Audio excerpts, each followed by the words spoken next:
vocês estiverem respondendo questões, principalmente da Fundação Getúlio Vargas, e eu escolhi todas as questões da Getúlio Vargas que já foram cobradas na prova da OAB, você deve primeiro fazer a leitura do que está pedindo, as letras, das opções. Por que isso? Porque isso vai te dar uma facilidade para você interpretar qual é o problema que você deve resolver ao fazer a leitura. Então, nós temos aqui, ó, não haverá revelia, pois o atraso do juiz está limitado a 15 minutos. Quando você faz essa leitura, você já identifica que está tratando de atraso do juiz, 15 minutos. Na aula, nós já mencionamos que no CPC, fala que o atraso do juiz é de 30 minutos. Na CLT, fala que o atraso é de 15 minutos. Diante do atraso do juiz, deverá adiar a audiência. Então, aqui fala, haverá revelia, aqui fala adiar a audiência, né? O juiz deverá aguardar a parte ausente por 15 minutos. Será que o juiz tem que aguardar a parte? Não. A parte é que tem que aguardar o juiz. E a audiência deve ser realizada normalmente. Então, nós já conseguimos identificar o que se trata a questão. E agora nós vamos fazer a leitura para poder marcar a melhor opção. Determinada audiência designada para as 10 horas só teve início às 12 horas. Ocasião em que o preposto e o advogado da empresa já tinham se ausentado. A pauta de audiência fora pontualmente iniciada pelo juiz. Porém, a complexidade de processos e depoimentos gerou atrasos substanciais. A partir da situação sugerida, assinale a opção correta. Observe que não é o atraso do juiz que ocorreu, e sim o atraso das audiências. Quando há o atraso das audiências, nós não temos a aplicação, no caso aqui, o artigo, acho que é o artigo 815 da CLT. Vamos pegar aqui o artigo 815. Deixa eu abrir aqui. 815. A hora marcada, o juiz ou o presidente declarará aberta a audiência, sendo feita pelo secretário ou escrivão a chamada das partes e testemunhas. Parágrafo único. Se até 15 minutos após a hora marcada, o juiz ou presidente não houver comparecido, observe que o juiz já estava no local, estava fazendo audiência, só houve um atraso na audiência, aí sim, se ele não tiver comparecido, os presentes poderão retirar-se, devendo o ocorrido constar em livro de registro das audiências. Não é isso que nós fazemos a leitura, de que nós extraímos do problema. Então, não haverá a revelia, pois o atraso do juiz está limitado a 15 minutos. Não tem nada a ver. Porque se o reclamado se ausentou alegando isso, nós teremos sim a revelia e a confissão quanto à matéria de fato. Então, esta questão aqui não é. Diante do atraso, o juiz deverá adiar a audiência, já que a parte ré está ausente. Também não vai adiar a audiência, porque nós já sabemos que se a parte foi embora pensando que houve o atraso no início da audiência dela, vai dar revelia. O juiz deverá aguardar? Também não é a resposta. Resposta correta é a letra D de doido. Espero que vocês tenham acertado. Vamos para a próxima questão. Vamos fazer a leitura do que está pedindo. A Jorge, que é a parte interessada no depoimento da testemunha. A União, porque Jorge é autor da ação. Ao réu, já que era empregador de Jorge da testemunha, que era de nacionalidade igual à da sociedade empresária. O depoimento ocorrerá fora do processo, por tradutor juramentado, custeado pela parte requerente, que depois deverá juntá-lo ao processo. Então, nós estamos aqui, a matéria está relacionada lá no artigo 819, parágrafo único, parágrafo 2º da CLT. Vamos ver aqui. Primeiro, vamos ver aqui a questão da pergunta, né? Jorge trabalhou em uma sociedade empresária francesa, no Brasil. Entendendo que o valor das horas extras não lhe havia sido corretamente, ajuizou a ação trabalhista como impugnar os controles de horário, necessitou apresentar prova testemunhal. Porém, sua única testemunha, apesar de trabalhar ao seu lado, não falava português. Diante disso, Jorge requereu ao juiz a nomeação de um intérprete. Nesse caso, nada mais estando em discussão no processo, assinale a opção que indica quem caberá o custeio dos honorários do intérprete. Vamos lá ver na CLT o artigo 819. Artigo 819. O depoimento das partes e testemunhas que não souberem falar a língua nacional será feito por meio de intérprete nomeado pelo juiz ou pelo presidente. As despesas decorrentes do disposto neste artigo correrão por conta da parte sucumbente, salvo se beneficiária da justiça gratuita. Então, o que nós temos aqui? A Jorge, que é a parte interessada do depoimento da testemunha, ele que é interessado é que vai arcar com as despesas. Aí tem lá, a União, porque Jorge é autor da ação, ao réu, que era empregador de Jorge e da testemunha, que era de nacionalidade igual da sociedade empresária, o depoimento correrá fora do processo. Observe o seguinte, nós só teremos aqui a única probabilidade, se não ficar provado, aqui deve ter sido uma questão que foi anulada, porque a Jorge é interessada no depoimento da testemunha, mas se ele somente for parte sucumbente. Se ele sucumbiu, é que nós teremos. Olha o que diz aqui, ó. As despesas decorrentes do disposto neste artigo correrão por conta da parte sucumbente, salvo se beneficiária da justiça gratuita. E por que eu estou chamando a atenção nisso? Olha como que era. Em ambos os casos de que esse artigo trata, as despesas correrão por conta da parte a que interessar o depoimento. Isso foi alterado. Não é mais da parte que interessada no depoimento. Isso foi alterado. E por que eu trouxe essa questão para você?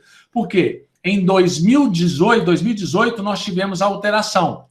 Esta questão foi formulada em 2017. Essa questão foi formulada aqui em 2017. Em 2017, a resposta correta seria esta, em 2017. Mas essa questão hoje, ela seria anulada. Por que ela seria anulada? Porque nós não teríamos resposta para ela. E aí eu chamo a atenção que, nesse caso, quem é que pagaria os honorários periciais? E aí eu retorno na leitura da lei. As despesas, conforme que a alteração em 2018, nós temos aqui, vou copiar aqui, artigo 819. Vamos colocar, de acordo com o artigo 819 da CLT, essa questão encontra-se desatualizada. Pois, conforme o parágrafo 2º, aí nós temos as despesas decorrentes do disposto neste artigo correrão por conta da parte sucumbente. Parte sucumbente. Por conta da parte sucumbente, aí nós teríamos a resposta. Então, aqui, essa questão de 2017, ninguém acertou, se marcou alguma. Se aquele falou assim, ó, não tem resposta, você acertou, você identificou que a questão foi anulada. Professor, por que o senhor trouxe essa questão anulada? Porque se você estiver estudando um material antigo em que consta essa questão de forma desatualizada, você erraria essa questão. Vamos deixar aqui isso aqui marcado. Vamos lá, próxima questão. O que está perguntando? O advogado da empresa, assinado a alternativa que mostra qual advogado agiu de forma correta, né? O advogado da empresa agiu corretamente, pois trata de inquérito para apuração de falta grave. O que nós temos que lembrar do inquérito para apuração de falta grave? Qual foi o ponto que eu chamei a atenção de vocês?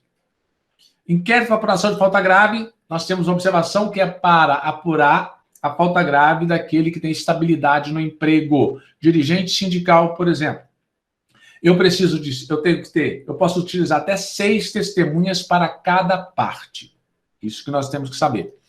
Então, o advogado da empresa agiu corretamente, pois trata de inquérito. O juiz O juiz determinou que a empresa dispensasse 3 das 6 testemunhas, pois é necessário equilíbrio com a outra parte. Logo, ambos os advogados agiram corretamente, levando o número de testemunha que entendia o cabível. Opa, não tem que dispensar. Eu posso levar 6, se a outra quiser ouvir 3, o problema é dela. O advogado do empregado está correto, pois o limite de testemunhas para o processo no rito ordinário é de 3 para cada parte. Rito ordinário é de 3 para cada parte. Perfeito. Rito sumário, sumaríssimo, 2 testemunhas para cada parte. Mas, se for inquérito para apuração de falta grave, 6 testemunhas. Os 2 advogados se equivocaram, pois o limite legal é de 3 por processo no rito ordinário, sendo as testemunhas do juízo. Vamos analisar agora para saber o que está perguntando. Se for sobre inquérito, nós já percebemos aqui qual que seria o erro. A empresa XPTO Limitada, necessitando dispensar empregado estável, ajuizou inquérito para apuração de falta grave em face de seu empregado. No dia da audiência, a empresa apresentou 6 testemunhas, protestando pela oitiva de todas, e o empregado apresentou 3 testemunhas, afirmando por o limite na Justiça do Trabalho. Então, nós temos que um apresentou 3 e o outro apresentou 6 testemunhas. Lá no artigo 821 da CLT, artigo 821, nós temos: cada uma das partes não poderá indicar mais do que 3 testemunhas, salvo quando se tratar de inquérito para apuração de falta grave, sendo que o número será elevado para 6. É o que nós já estudamos, é o que nós já aprendemos e o que vocês já sabem. Então, de acordo aqui, eu posso falar que o advogado da empresa agiu corretamente, pois trata de inquérito para apuração de falta grave? Perfeito. O advogado da empresa levou 6 testemunhas. Ele está correto? Está correto, sim.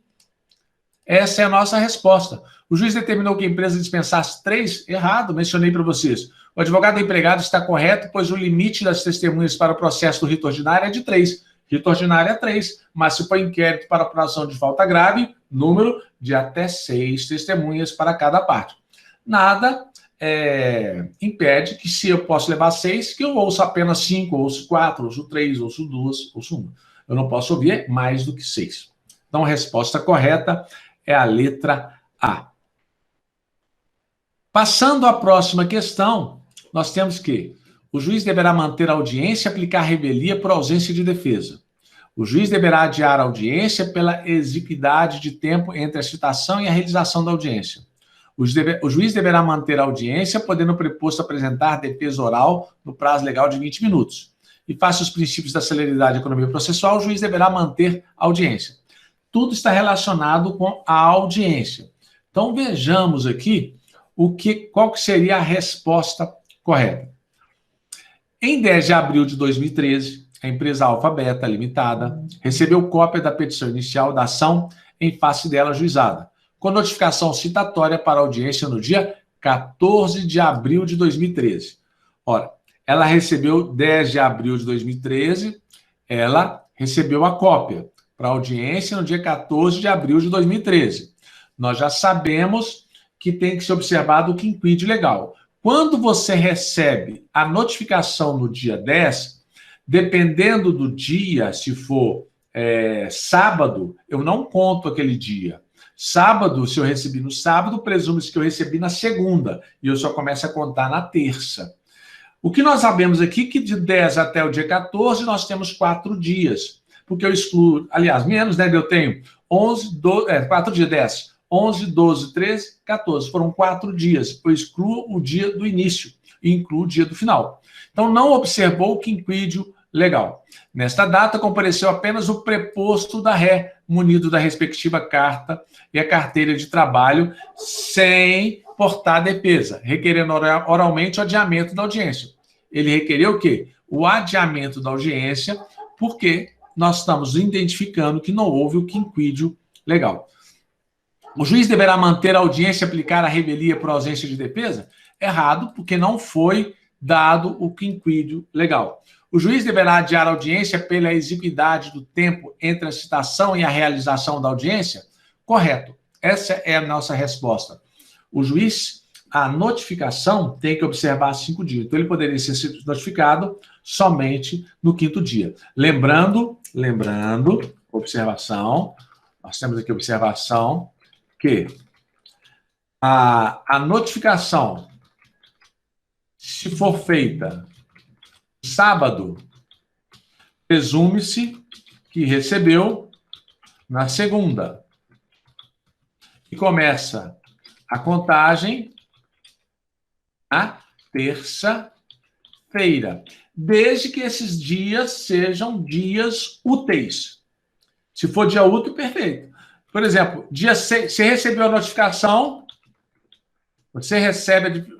vamos ver, empregado, reclamado, recebeu a notificação no dia 6 de setembro de 2020. Você tem que saber que o dia 7 de setembro 7 de setembro é feriado. Então, se recebeu no dia 6 de setembro de 2020, embora, deixa eu ver, 6 de setembro aqui foi domingo, né? Foi domingo, 6 de setembro. Nós temos aí, se você recebe no dia 6 de setembro, eu não conto no dia 7. A contagem inicia no dia 8 de setembro de 2020. Isso porque a contagem ela é feita em dias úteis. Então, o juiz deverá manter a audiência, podendo o preposto apresentar a defesa oral. Errado aqui, nós já temos aqui, que essa aqui não tem nada a ver com a nossa resposta. Face aos princípios da celeridade da economia processual, o juiz deverá manter a audiência. Negativo, não foi observado o quinquídio. E detalhe, se não foi observado o quinquídio legal, nós temos aí que o juiz teve um erro de procedimento. E se houve um erro de procedimento, caso o juiz dê uma sentença condenando a parte, você vai pedir na sentença, no recurso, você vai pedir a anulação daquela sentença. Porque pode acontecer do juiz ser arbitrário e considerar que como rebel, como não apresentou, caso o preposto não peça o adiamento da audiência, pode, e você vai alegar que não foi observado o erro procedimento. O juiz tem que observar entre a data da notificação e entre a data da audiência, tem que ter pelo menos 5 dias. Se não observar isso, a sentença do juiz ela pode ser anulada. É lógico que o reclamado terá que entrar com um recurso para anular aquela decisão. Erro de procedimento gera anulação. Erro de julgamento gera reforma da sentença. Então, caso a parte não tivesse alegado, poderia o juiz, sim, dar uma sentença, e aí você teria que alegar a não observância do quinquídio legal em recurso ordinário. Nós temos aqui a outra. A respeito da prova testemunhal no processo do trabalho, é correto afirmar que, vamos lá, prova testemunhal no processo do trabalho. Em se tratando de ação trabalhista pelo rito ordinário ou sumaríssimo, as partes poderão ouvir no máximo 3 testemunhas cada uma. Errado, porque nós sabemos que no ordinário, 3 testemunhas. No sumaríssimo, 2 testemunhas. Então, a resposta aqui está errada. Na letra B, apenas as testemunhas arroladas previamente poderão comparecer à audiência a fim de serem ouvidas. Será que somente as testemunhas que forem arroladas, elas poderão comparecer? Vamos lá no artigo 825. 825. As testemunhas comparecerão à audiência independentemente de notificação ou intimação. Então, nós não temos aqui a obrigatoriedade de arrolar as testemunhas. Isso aqui é afirmativa incorreta. No processo do trabalho sumaríssimo, a simples ausência da testemunha na audiência enseja sua condução coercitiva? Não. No procedimento sumaríssimo, não. Nós temos lá no artigo 852, H, e parágrafo 3º, 852, H, parágrafo 3º da CLT, falando que Só será deferida a intimação de testemunha que comprovadamente convidada a deixar de comparecer. Você tem que comprovar que você convidou. WhatsApp, e-mail, sinal de fumaça, telefone, telegrama, mas tem que identificar. Não comparecendo a testemunha intimada, aí sim, o juiz poderá determinar a condução coercitiva. Com isso, essa afirmativa também, ela está errada. As testemunhas comparecerão à audiência independentemente de intimação, e no caso de não comparecimento, serão intimadas ex officio ou a requerimento da parte. Isso no procedimento sumário, é isso que acontece. O procedimento ordinário. Então, a testemunha lá não compareceu. Elas comparecem independente de intimação, você pede ao juiz, excelência, a testemunha não compareceu, aí você, o juiz vai determinar a condução coercitiva. O ideal é que você tenha um comprovante que você intimou, convidou essa testemunha. Então, a resposta correta, letra D de doido.